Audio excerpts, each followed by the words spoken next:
ও মা, আজকে কি রান্না করবে? এই তো পটল চিংড়ি ফেভারিট পটল চিংড়ি? তাহলে রেসিপিটা শেয়ার করবে নাকি? করলেই হয়। চলো তাহলে দেখি কিভাবে পটল চিংড়ি বানাবো। প্রথমেই মা কড়াইতে দিচ্ছে সর্ষের তেল। আমাদের বাড়িতে কিন্তু সর্ষের তেলেই রান্না হয়, যেগুলো বাঙালি রান্না এসব সর্ষের তেলেই হয়, কারণ সাদা তেলটা খুব একটা আমরা প্রেফার করি না। হ্যাঁ, এবার যদি তোমরা লুচি পরোটা বা কোনো ফ্রাইড আইটেম ভাজো তখন তো সেগুলো, পাঁপড় ভাজো তখন তো সাদা তেল লাগবে, কিন্তু বাঙালি খাবার দাবার সব কিন্তু সর্ষের তেলেই হয়। তো তার মধ্যে মা দিয়ে দিল একটুখানি পাঁচফোড়ন, তাই তো? আর কি দিলে? একটু নুন দিল যাতে না ছিটকায়। এটা কিন্তু একটা টিপস আজকের, তেলে, গরম তেলে একটু নুন দিয়ে দিলে ছিটকায়। চিংড়ি মাছ যেটা আমার নুন হলুদ দিয়ে মেখে রেখেছিল। নুন কি দিয়েছিলে? আচ্ছা, এবার চিংড়িটা আগে ভেজে নিচ্ছে।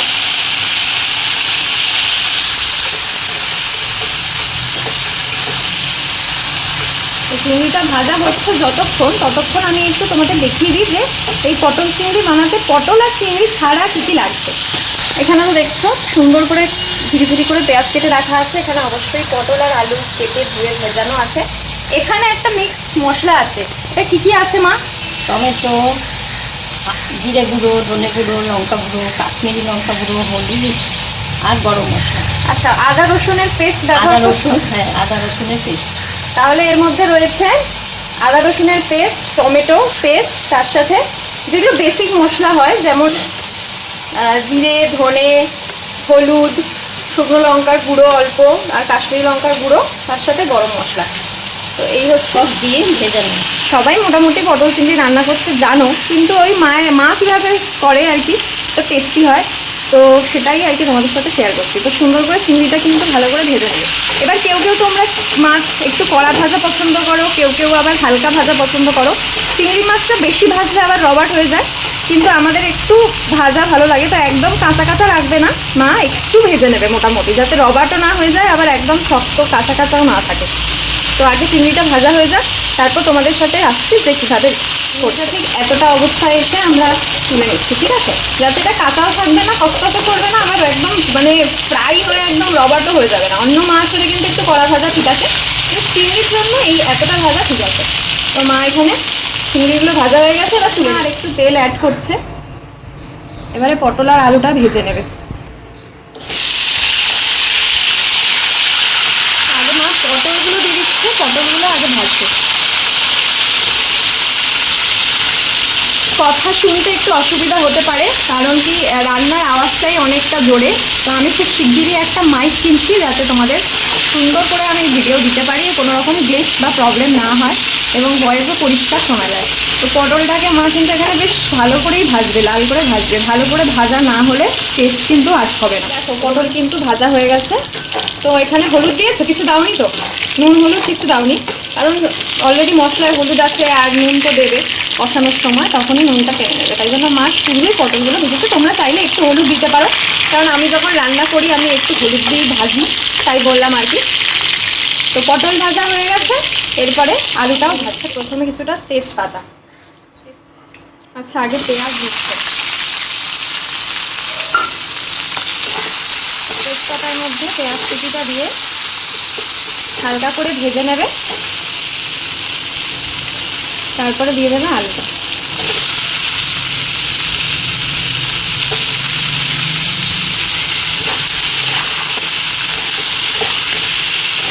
এবার পেঁয়াজ আলুটাকে ভালো করে ভাজা ভাজা করতে হবে মোটামুটি, ঢাকা দিয়ে দিলে কি ওটা কিছুটা বয়েলও হয়ে যাবে হালকা হালকা। তো চলো, আলু পেঁয়াজ কিছুটা ভাজা হয়ে গেছে, এবার কি করবে? এবার মশলা দেবো। আচ্ছা, মশলা দিয়ে দিল। ওই যে মিক্স মশলাটা ছিল, আদা রসুন জিরে ধনে লঙ্কার গুঁড়ো আর একটু সামান্য গরম মশলা।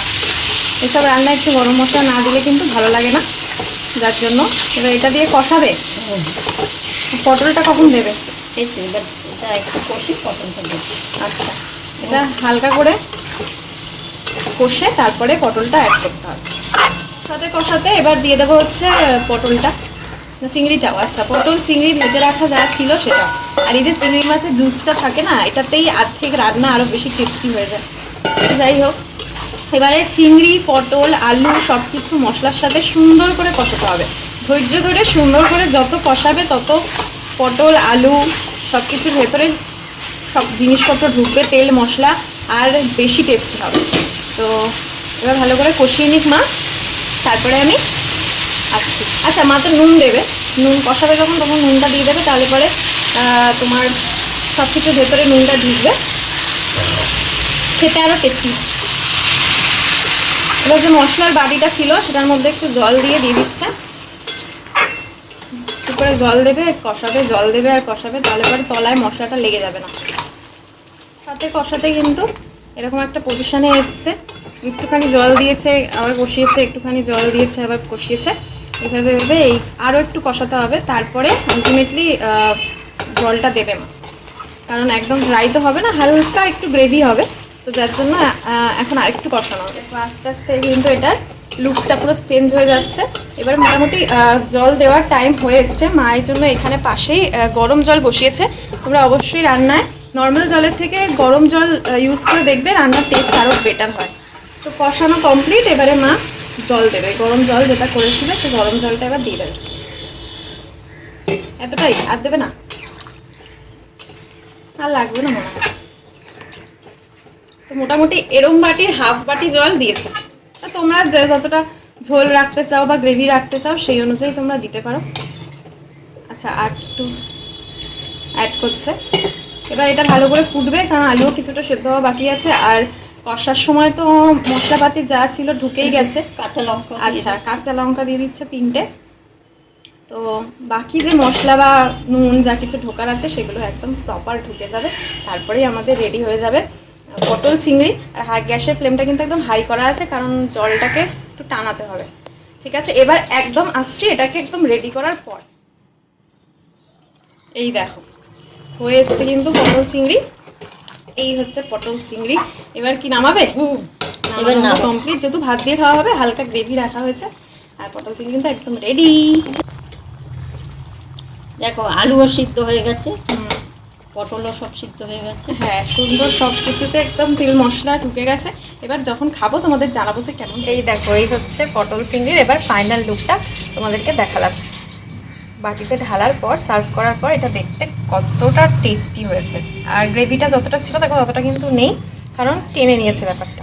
এবার যখন খাবো টেস্ট করে বলবো যে কেমন হয়েছে। দেখেই মনে হচ্ছে অসাধারণ হয়েছে। আমি জানি মা কেমন রান্না করে, তাও তোমাদের সাথে একবার শেয়ার করবো টেস্ট করার টাইমে। তো এই যে দেখো, পটল চিংড়ি কিন্তু মা সার্ভ করে দিয়েছে, গরম ভাত, পেঁপে সেদ্ধ, পটল চিংড়ি, আর তার সাথে আরও কিছু মা রান্না করেছিল, সেটা হচ্ছে এই যে থোড় ভাজা, ভেন্ডি সেদ্ধ, আর হচ্ছে নিম বেগুন, আর অবশ্যই এর সাথে কিন্তু রয়েছে শসা, লেবু, লঙ্কা আর আম। গরমকালে আম ছাড়া তো ভাবাই যায় না। তো আমি এবার টেস্ট করব, টেস্ট করে তোমাদেরকে জানাবো যে কেমন হয়েছে।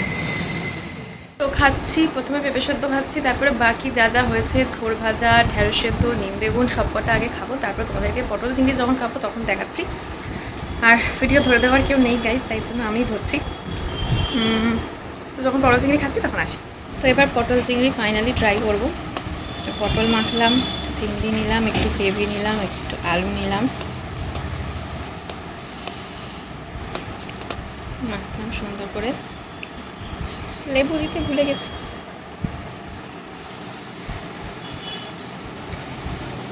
সামান্য একটু লেবু চিপে নিলাম।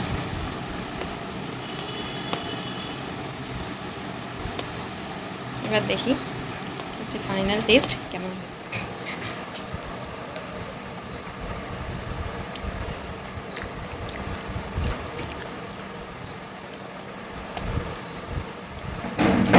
চিংড়ি